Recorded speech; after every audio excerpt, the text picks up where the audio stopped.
So in case you missed it, director Todd Phillips did confirm that within the story and the ending of Joker 2, they actually set up an origin for another villain. Now, whether or not we ever get this film depends on how WB moves forward, because at one point there was a film in development based on Two-Face.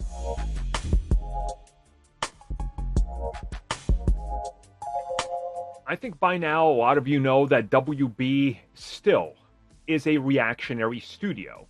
They're going to try to follow the trend and do whatever they see fit that's working for the other guys. And since Sony struck gold with Venom, obviously we know that DC put forth development of a few villain-based films. We know that Clayface was among them, I believe Mad Hatter, Scarecrow, and Two-Face. Now, Two-Face originally dates as far back as the first Joker film, where they wanted to do something a little bit more serious, different, and on its own, but they said it wasn't the right time.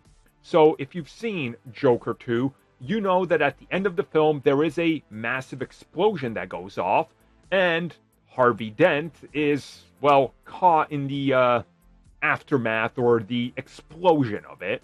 And recently, Todd Phillips, the director of Joker, was talking about this and whether or not this is meant to set up his origin story and have his face being mangled.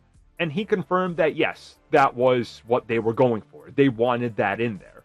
But he didn't say anything else in regards to whether or not this is going to get a spin-off, or if this was just a thing that they put in there as a fun little wink and a nod to what could happen. Now, this isn't the first time WB has done something like this. Remember at the end of The Dark Knight Rises with Robin? That was, at one point, what they wanted to try to pursue and try to tie it into the DCEU. It didn't go that way. You know, they've done it multiple times. Sony's done it. Marvel Studios has done it. They try to place seeds in there that are supposed to grow into something more. Sometimes they do, sometimes they don't. I personally think that this is just going to be a dead end. I don't think they make a Joker sequel based on Two-Face after the reception of this film. That might sour a lot of people. So if they are going to make a Two-Face film, I think they're saving it for down the road. It's going to be in a little bit of time. We're going to have to wait. And if we get anything out of it, I honestly suspect the Matt Reeves version. I suspect after Batman Part 2, we get Two-Face on HBO, another 8-episode limited series. I would honestly take that, and I think most people would, over a sequel film based on Two-Face spinning off of Joker 2. What's the point when we can further enrich the Batman world?